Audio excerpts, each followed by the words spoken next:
जय गुरु जी, संगत जी, सभी को जय गुरु जी। शुक्राना गुरु जी महाराज का अनंतम अनंतम शुक्राना। ओम नमः शिवाय, शिव जी सदा सहाय। ओम नमः शिवाय, गुरु जी सदा सहाय। जय गुरु जी। संगत जी, सबसे पहले तो आप लोग इतने बड़े बड़े सत्संग भेज देते हो ना कि उसको डालना और सुनना मेरे लिए एक बहुत बड़ा टास्क बन जाता है। और गुरु जी हमेशा कहते हैं कि शॉर्ट रीच सुनाई, तो थोड़ा सा सत्संग को आप एक पूरी एक चीज़ की जर्नी पकड़ लेते हो और उस चीज़ को आप इतने इंजॉय करके सुनाते हो। इतना समय नहीं होता संगत जी, तो प्लीज़ थोड़े से छोटे सत्संग भेजें। और जिसको भी सत्संग भेजने हैं नीचे दिए हुए नंबर पे आप लोग भेज सकते हो। जिसको शिव पुराण सुननी है वो प्लेलिस्ट में डाल चुकी हूँ शिव पुराण की, और जिनको अब सावन में दोबारा सुननी है वो चैनल को ज्वाइन कर लें। जय गुरु जी। संगत जी कहते ना, रिश्तों में इतनी मिठास हो, मतलब इतनी सुगंध हो, जैसे कि कहते ना चंदन के पेड़ में जो कटने के बाद भी रह जाए। अगर रिश्ते ख़राब हो जाते हैं तो इतना तो होना चाहिए कि इतना मनमुटाव ना हो कि एक दूसरे के दुश्मन बन जाए। एक छोटा सा प्रसंग संगत जी, बहुत सारे जवाब आपके इस प्रसंग में, और साथ के साथ गुरु जी के सत्संग में आपके जवाबों के साथ ये सत्संग में शुरू करती हूँ। जय गुरु जी। संगत जी, वकील का चैम्बर, जिसमें एक सफ़ेद कपड़े पहने हुए एक इंसान, जिसके कपड़ों पे कुछ मिट्टी भी लगी हुई है और हाथ में बहुत सारे पेपर हैं, और आया और बड़ा गुस्से में, जैसे कि कहते हैं एक अंदर से भरा हुआ इंसान, एक बहुत तकलीफ़ वाला इंसान, और वकील से कह के उन पेपरों को देकर कहता है कि चाहे जो भी हो जाए, मेरा मकान तक क्यों ना बिक जाए, बताओ कितने पैसे चाहिए, लेकिन मुझे फैसला अपने हक में चाहिए। वकील ने एसी थोड़ा सा तेज़ किया कि थोड़े ठंडे हो जाएंगे महाराज, बड़ी गर्मी में बड़े तपतपाते हुए आए हैं, और उनको एक ठंडे गिलास का पानी दिया और कहा कि बैठो, आराम से बैठो और बात करो, तब मैं आपकी बात सुनूंगा। तो उन्होंने एक अच्छा खासा पेपर का बंडल उनको दिया कि इसमें सब कुछ लिखा हुआ है, जो जो चीज़ें हैं वो सब इसमें लिखी हुई हैं, और आप पढ़ लो और मुझे बताओ, अभी मुझे जवाब जानना है। तो उन्होंने कहा कि इतना समय तो नहीं है अभी कि मैं इतना सारा पूरा आपका जो आपने मुझे कंप्लेंट बताई है, जो जो चीज़ें आपने मुझे बताना चाह रहे हो, वो मैं आपको साथ के साथ उसका निष्कर्ष निकाल के दे दूँ। आप जाओ और कल आना, इतने में अपनी मैं कार्रवाई कर लूँगा, जो मुझे समझना है मैं समझ लूँगा, आपकी चीज़ें मैं पढ़ लूँगा, तो आप कल आना। संगत जी, वो कल आए तो वो कल भी, अगले दिन भी इतने ही गुस्से में थे। उसको लगा वकील को कि अगले दिन आएगा तो थोड़ा सा नरम हो जाएगा, हो सकता है अभी किसी से लड़ के आया हो, किसी से कोई बहुत ज़्यादा शिकवा हो, इसलिए परेशान होगा, लेकिन कल भी रवैया जू का तू था। इतनी ही गुस्से में, इतनी ही तकलीफ़ में उस व्यक्ति की आँखें गुस्से से लाल थी, और परेशानी से उसका शरीर काँप रहा था, हिल रहा था, और कहते हैं ना उत्तेजित हो जाते हैं ना, जैसे कभी कभी हम किसी चीज़ को लेकर के अब हम क्या करें, और एक अंदर से गुस्सा होता है, उस तरीके से उसका व्यवहार था। तो वकील ने कहा कि तुम सामने बैठो, आराम से बैठो, पानी पियो, और मैं आज बोलने लायक हूँ, आज मैं तुमसे बात करता हूँ। कहते केस तुम अपने भाई के खिलाफ कर रहे हो। तुम्हारे माता पिता के जाने के बाद तुमने अपने रिश्तों को बड़े प्यार से निभाया, अपनी बहन की बहुत अच्छे घर में शादी की, क्योंकि माता पिता नहीं थे तो आपने अपनी जिम्मेदारियां बहुत प्यार से निभाई, इतने प्यार से कि अपनी बहन की एक शादी ऐसी घर में की जहां उसको सब सहूलियत मिलती हैं, आपने अपनी जिम्मेदारी बहुत अच्छे से निभाई। भाई छोटा, और आपने अपने छोटे भाई का एक बेटे की तरह परवरिश की।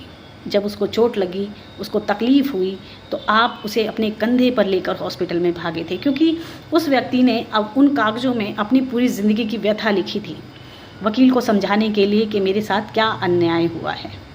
बोले उस समय तुम अपने अपने भाई को बेटे की तरह कंधे पे लटका कर गए थे। एक बार तुम्हारा भाई जब फुटबॉल का मैच खेल रहा था और उसको चोट लगी थी और उसे किडनी की जरूरत पड़ी थी, तो तुमने उसे अपनी किडनी डोनर की थी। तुमने कहा था कि मैं अपने भाई को अपनी जान तक दे सकता हूँ। उसके बाद तुम्हारा भाई जब बाहर एजुकेशन लेने की तैयारी कर रहा था और तुमने कहा कि मैं अपने खेत तक बेच दूंगा, मैं अपने आप को बेच दूंगा, भाई तू पढ़, मेरा नाम रोशन कर, और मैं तेरे लिए जीन जान लगा दूंगा।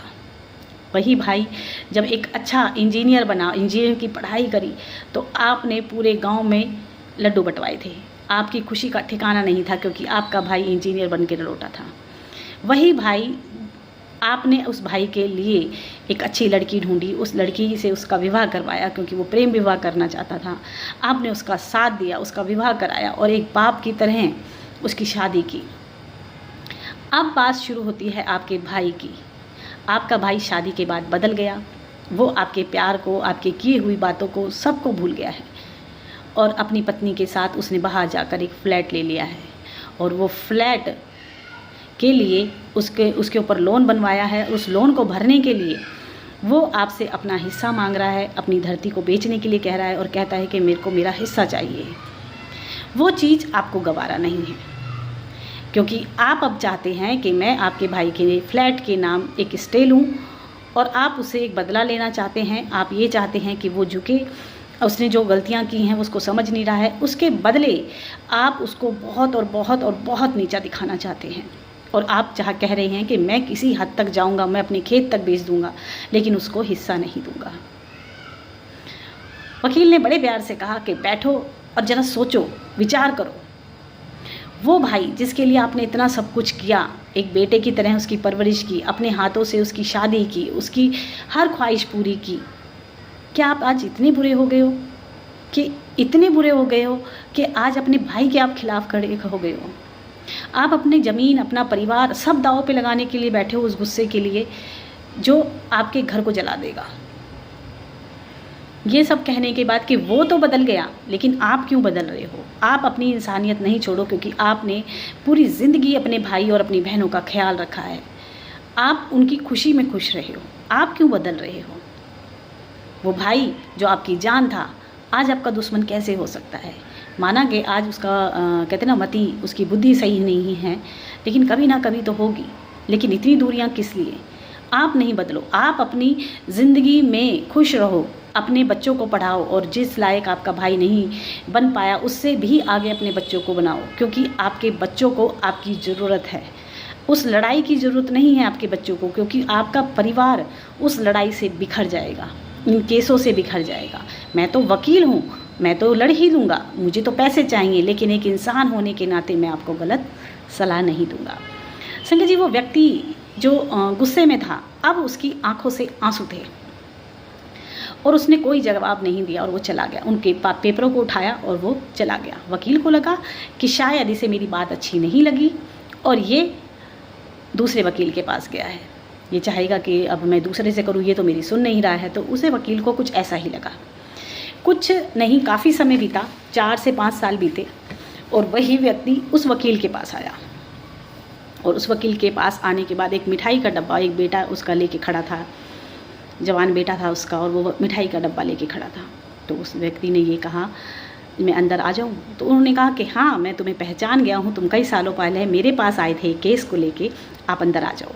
तो उसने कहा कि मैं आपके लिए मिठाई लाया हूँ क्योंकि मेरा बेटा एक बहुत बड़ा डॉक्टर बना है, और डॉक्टर बना है और इस मिठाई के हकदार सबसे पहले आप हो, क्योंकि उस दिन अगर मुझे आपने सही रास्ता नहीं बताया होता और मैं उस लड़ाई में कूद जाता जिसमें हम दोनों ही भाई बर्बाद हो जाते हैं, और शायद वो बर्बाद होता कि नहीं होता, मेरा परिवार बिल्कुल तितर बितर हो जाता, क्योंकि मैं इस केस में अपना पूरा परिवार, अपनी पूरी संपत्ति झोंकने को तैयार था।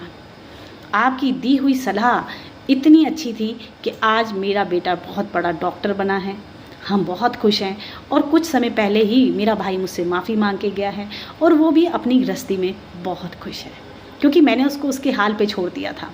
मैंने उससे बिल्कुल किनारा कर लिया था और मैं अपने परिवार की खुशियों में, अपने परिवार की जिम्मेदारियों में इतना व्यस्त हो गया था, क्योंकि मैंने ये सोच लिया था कि मैं अपने बेटे को बहुत बड़ा डॉक्टर बनाऊंगा। तो मैंने अपना पूरा ध्यान अपने बच्चों पे दिया, और इसलिए मैं आपका थैंक्स बोलने आया हूँ, आपका शुक्राना बोलने आया हूँ, आपका धन्यवाद प्रकट करने आया हूँ कि शायद आपने उस दिन मुझे वो दिशा नहीं दिखाई दी होती तो आज मेरा बेटा यहाँ नहीं होता। संजय जी, कभी कभी हमारे रिश्तों में इतनी दरार आ जाती है कि हम उसे मतलब ख़राब करने पर इतना तुल जाते हैं कि हम ये नहीं भूलते हैं कि दोनों तरफ से आग जली हुई है तो दोनों ही जलकर खाक हो जाएंगे। कुछ रिश्ते खाक नहीं होंगे, हमारे परिवार, हमारा घर, हमारी सब चीज़ें अस्त व्यस्त हो जाएंगी। जब लगे कि हमारा मतभेद हो चुका है तो सबसे पहले किनारा करें, क्योंकि उसके किनारा करने से आधी प्रॉब्लम, आधी टेंशन ख़त्म हो जाती है। उनको उनकी ज़िंदगी में व्यस्त रहने दो और आप अपनी ज़िंदगी में व्यस्त रहो, क्योंकि समय आने पर सबको बुद्धि भी आ जाती है, लेकिन जो चीज़ें खो जाती हैं एक दूसरे के झगड़े में, तकलीफ़ों में, जो समय निकल जाता है, जो अच्छा समय होता है, हमारे बच्चों का समय होता है, वो कहीं ना कहीं हम लड़ाई झगड़ों में खो देते हैं। बात बहुत छोटी सी है कहने को, लेकिन अगर जो चल ले, जो समझ ले, वो बहुत आगे तक जाते हैं। आज का प्रसंग सिर्फ इतना ही, आगे आंटी जी का सत्संग है। संगत जी, आंटी बताती हैं कि जब मैं गुरुजी के मंदिर जाती थी तो गुरुजी बड़े प्यार से मुझे अपने पास बिठा लेते थे, कहते अथया मेरे कोल बैठ। और मोस्टली आंटी गुरुजी के चरणों में ही बैठती थी। जब आंटी गुरुजी के चरणों में बैठती थी तो एक बार लंगर प्रसाद हुआ और आंटी ने लंगर प्रसाद किया। उसके कुछ समय बाद गुरुजी के लिए एक छोटी कटोरी में गुरुजी के लिए कड़ा प्रसाद आया। जब वो कड़ा प्रसाद आया तो आंटी को गुरुजी ने इशारा किया, अथया हुण एने खा ले, मतलब इसको हाथ में दे के गुरुजी ने और आंटी की हथेली पे रख दिया, खा ले। आंटी बोली कि वो इतना गरम कड़ा प्रसाद था, वो इतना गरम कड़ा प्रसाद था कि वो मेरे हाथ में आने के बाद मैं उसको ऐसे ऐसे ऐसे ऐसे करके ठंडा कर रही थी। और गुरुजी हैं कि उसको इतने गरम कड़े प्रसाद को ऐसे खा रहे थे स्माइल करते हुए कि जैसे कि वो कहते हैं ना मुस्कुराते हुए फूलों की तरह उसको, कि जैसे कुछ है ही नहीं। आंटी बोली मैं ये देख के हैरान थी कि गुरुजी इतनी ईजिली इतने मज़े मज़े में खा रहे हैं, इनको गरम नहीं लग रहा। और मेरे से वो हाथ पे भी बर्दाश्त नहीं हो रहा कि मैं उसको हाथ पे भी अल्टा पल्टी कर रही हूँ, लेकिन फिर भी मैंने उसको ऐसे ऐसे हाथ पे किया और फिर मैंने उसको खा लिया। फिर मैं उठ के आज्ञा लेने लगी गुरुजी से, तो गुरुजी बोले कहते किथे चली, हुण नहीं जाना। बोले गुरुजी मेरे को ना जाना है, मेरी ट्रेन है। तो गुरुजी बोले कहाँ जाना है तेरे को? बोले मुझे अमृतसर जाना है, हरविंदर साहब। बोले उथे की करेगी? बोले गुरुजी बस जाना है, मैंने दर्शन करने हैं। बोले अच्छा। फिर गुरुजी ने उस दिन पहले 9 बजे लंगर कराया, फिर चाय प्रसाद की, फिर कड़ा प्रसाद किया, फिर और भी चीज़ें की। ये करते करते करते शाम के 4 बजा दिए गुरुजी ने, लेकिन आज्ञा नहीं थी। 5 बजे की ट्रेन थी और 4 बजे गुरुजी ने कहा हुण जा तू। और गुरुजी ने एक बात और कही कि उथे जाके ना मेरी संगत से मिल के आना, अब तू जा। आंटी के मन में अजीब सा एक ख्याल आया कि वहाँ मुझे संगत कहाँ मिलेगी, वहाँ तो संगत मिलेगी ही नहीं। और मिली भी क्योंकि उस समय पे गुरुजी के लॉकेट स्वरूप नहीं होते थे, ब्रेसलेट स्वरूप नहीं होते थे। गुरुजी कभी कभी किसी संगत को कोई स्वरूप देते थे, पॉकेट स्वरूप। अभी तो क्या है कि अभी सब ना गुरुजी की संगत मोस्टली गले में स्वरूप, हाथ में ब्रेसलेट पहन के रखते, तो हम लोगों को ईजी रहता है पहचानना कि अच्छा ये गुरुजी की संगत है। मोस्टली हमारे साथ ऐसा ही होता है कि अच्छा हम ब्रेसलेट देख लेते हैं, अरे ये तो गुरुजी की संगत है। अभी तो बहुत सारे सेलिब्रिटी भी मैंने देखे हैं जो ब्रेसलेट स्वरूप पहन के रखते हैं। बिग बॉस में मैंने कई देखे थे, तो उससे पता चलता है अच्छा ये भी गुरुजी को मानते हैं, अच्छा ये भी गुरुजी के फॉलोअर हैं। तो इस तरीके से एक पहचान बन जाती है, लेकिन उस समय पे ये नहीं था। अब क्योंकि गुरुजी ने कहा था उथे जाके मेरी संगत में मिल के आई, तो गुरुजी का कहते हैं ना कही हुई हर बात हमारे दिमाग में और मन में रह जाती है कि अच्छा गुरुजी ने बोला है तो ये तो करना ही करना है। क्योंकि एक बार गुरुजी ने आंटी को एक बार ये भी बोला था कि अपनी सहेली को लेके आ। अब आंटी गुरुजी कहें कि सहेली को लेके आ, अपनी फ्रेंड को लेके आ। आंटी बोले कि मैं किस फ्रेंड को लेके आऊँ, मुझे समझ में नहीं आ रहा है। आंटी कई बार अपनी किसी फ्रेंड को गुरुजी के बारे में बताती, लेकिन वो कोई इंटरेस्ट नहीं लेती थी, उनका कहीं कोई गुरुजी से जुड़ाव नहीं था, वो इग्नोर करती थी। अब गुरुजी का कहा हुआ वचन कि अपनी फ्रेंड को लेके आ। बोलिए मैं किस फ्रेंड को लेके आऊँ? आंटी की एक बहुत बेस्ट फ्रेंड थी और एक बार उन्होंने उनके हाथ में ब्रेसलेट शायद या स्वरूप देखा था उनके पर्स में, तो उन्होंने कहा था कि ये गुरुजी कौन है। बोली फिर उन्हें लगा कि ये शायद इंटरेस्टेड है मेरी बात सुनने में, इनको सुननी है, तो उन्होंने गुरुजी के बारे में उनको सब कुछ बताया। जब सब कुछ बताया तो वो बोली कि मुझे भी लेके चलना। जब सत्संग सुनाया तो उनका मन करा कि गुरुजी के पास, तो जब गुरुजी के पास वो लेके गई थी अपनी फ्रेंड को, तो गुरुजी ने कहा हाँ ले आई अपनी फ्रेंड को, इसमें ही तो लाना था। इस तरीके से कुछ जवाब गुरुजी ने दिया कि फ्रेंड को लेके आना है, और वो फ्रेंड इस तरीके से गुरुजी के मंदिर गई थी। तो आंटी के जहन में ये बात थी कि गुरुजी जो भी कहते हैं वो 100% होता ही होता है, किसी तरीके से हो, लेकिन वो चीज़ें हमारी ज़िंदगी में होती हैं। अब जब गुरुजी ने संगत से मिलने को कहा तो आंटी जब हरमिंदर साहब पहुंची तो वहाँ पे जब सीढ़ियों पे पहली मतलब जैसे हम चलते हैं बहुत संगत होती है, वहाँ पे भी बहुत लोग होते हैं, तो आंटी ऐसे ऐसे करके निहार रही थी सबको कि कोई तो मुझे गुरुजी की संगत मिले, क्योंकि गुरुजी ने तो कहा कि संगत से मिल के आना, लेकिन संगत कोई मुझे दिखाई तो दे। अब कोई नहीं दिख रही, तो उनका बेटा और उनके हस्बैंड भी बोले कि इधर उधर क्या देख रहे हो, दर्शन करने आए हो, दर्शन करो। तो जब वो मंदिर में पहला ही कदम उन्होंने वहाँ पे रखा, तो जो पाठी हैं शब्द कीर्तन करते हैं, वो शब्द कीर्तन करते हुए एकदम रुके, और रुक कर उन्होंने एक शब्द मतलब दोहराया जो मोस्टली गुरुजी के मंदिर में आंटी ने सुना था कि रब कभी राम बन के कभी श्याम बन के चले आना। ये वाला हमने बहुत सुना है और हिंदी में था ये, और गुरुजी कई बार इसको बुलवाते थे वहाँ पे, कई बार गुरुजी के मंदिर में ये चलता था। तो आंटी ने जब सुना और चारों तरफ देखा तो उन्होंने मन में सोचा कि सब गुरुजी की ही तो संगत है, क्योंकि गुरुजी कई बार बताते थे कि मैं ही गुरु नानक हूँ, मैं ही नानक हूँ, मैं ही साईं हूँ। तो गुरुजी ही तो गुरु नानक जी हैं, गुरु नानक जी ही गुरुजी हैं, तो ये तो संगत उन्हीं की हुई ना। तो जब आंटी के मन में ये जो डाउट था कि कौन संगत किसकी संगत, तो गुरुजी ने कहा था कि मेरी संगत से मिल के आना, मतलब जो हरमिंदर साहब में जितनी भी लोग दर्शन करने आए थे वो सब गुरुजी की संगत थे। जो गुरु नानक जी को मानते हैं वो गुरुजी की संगत है, क्योंकि सब परमात्मा एक ही रूप है, एक ही ज्योत है, और गुरुजी के कहे हुए वचनों के अनुसार तो गुरु नानक जी और गुरुजी एक ही हैं। तो जब आंटी ने चारों तरफ देखा तो आंटी को समझ आई बात कि गुरुजी ही तो हैं गुरु नानक जी। अब आंटी जब दर्शन करके आई तो गुरुजी के मंदिर गई। अब जब गुरुजी के मंदिर आंटी गई, तो जब मंदिर गई तो गुरुजी ने कहा कि हो आई, मिली आई, घूमी आई, ऐसे करके गुरुजी ने उनको 2-3 चीज़ें बोली कि हाँ हुण आ गई घूम के। तो बोले हाँ जी गुरुजी। तो बोले उथे की देखा। तो आंटी ने जवाब दिया कि गुरुजी उथे भी तो आप ही हो। तो बोले वही तो, मैं तेनू पहले ही नहीं कहा थी कि मैं ही हूँ, बेकार में परेशान होती रहती है। तो गुरुजी ने कुछ इस तरीके से आंटी को बोला कि उथे भी मैं ही हाँ, कितने भी जान की लोड़ नहीं है, सब जगह मैं ही हूँ। और वो बात गुरुजी ने आंटी को खूबी समझाई। वो वहाँ पे दिमाग में थॉट डाल के वो भजन चलवा के, क्योंकि वहाँ पे जो पाठी शब्द कीर्तन करते हैं वो मोस्टली शब्द कीर्तन करते हैं, वहाँ वही भजन के कभी श्याम बन के कभी राम बन के चले आना, प्रभु जी चले आना। तो हर रूप में किसी किसी रूप में आते गुरुजी ही हैं हमारे साथ, वही रूप अनेक हैं परमात्मा के। संगत जी, एक बर्थडे का एक आंटी का सत्संग है। आंटी बताती हैं कि हम कभी गुरुजी के मंदिर नहीं गए, हमने कभी गुरुजी के मंदिर नहीं गए, हमने कभी कैब में ट्रैवल नहीं किया, हमें कैब करनी बुक नहीं आती है। तो हमने सोचा हम गुरुजी के मंदिर मतलब गुरुजी के बर्थडे पे घर में सत्संग करेंगे। और यही बात उनका बेटा और वो कर रहे थे। तो अचानक उनका बेटा बोला कि नहीं, हम गुरुजी के मंदिर चलेंगे, गुरुजी के बर्थडे पे हम गुरुजी के मंदिर चलेंगे। और दोनों माँ बेटाओं ने प्रोग्राम बनाया इस तरीके से कि अब तो मन में ख्याल आ गया है कि अब हमें गुरुजी के मंदिर जाना है, तो हम गुरुजी के मंदिर जाएंगे। गुरुजी के बर्थडे वाले दिन जैसे ही उन्होंने मतलब टैक्सी बुक की और मन में विचार किया कि हम इस समय निकलेंगे, तो बारिश इतनी तेज़ हुई कि आंटी बोली कि ये गुरुजी हमारी परीक्षा ले रहे हैं, क्योंकि बारिश कर दी उन्होंने। अब वो ये सोच रहे हैं कि ये आएंगे कि नहीं आएंगे। अब क्योंकि हमने तो प्रोग्राम बना लिया, अब हम तो चलेंगे। आंटी के बेटे ने कैब बुक की और कैब में जब वो बैठे तो गुरुजी के बारे में बात करने लगे ड्राइवर अंकल कि अच्छा गुरुजी के मंदिर मेरी वाइफ जाती है, वो बहुत गुरुजी को मानती है। तो आंटी ने फिर कहा कि अंकल आप क्यों नहीं जाते हो? बोले नहीं, मैं नहीं मानता हूँ, मेरी वाइफ मानती है। तो बोले अंकल आपकी वाइफ, आप कितने लकी हो कि आपकी वाइफ गुरुजी को मानती है, कभी ना कभी आप भी गुरुजी के मंदिर अपनी वाइफ के साथ जाना। तो अंकल ने कहा कि हाँ मैं ज़रूर जाऊँगा।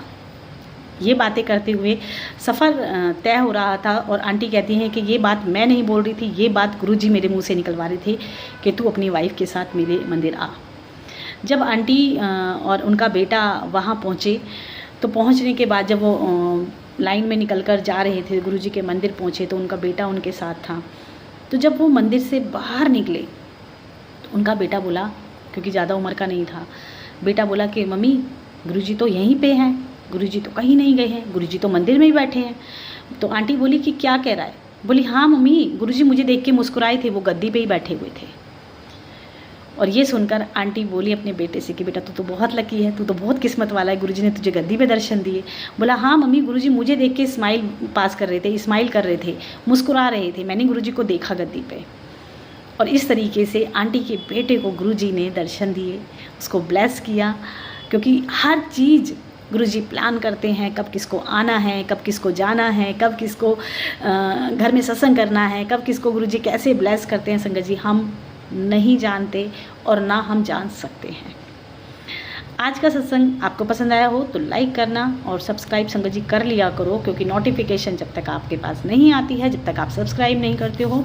जिनको शिव पुराण सुननी है वो ज्वाइन कर लें, क्योंकि 30 जुलाई से मैं शिव पुराण पढ़ने वाली हूँ।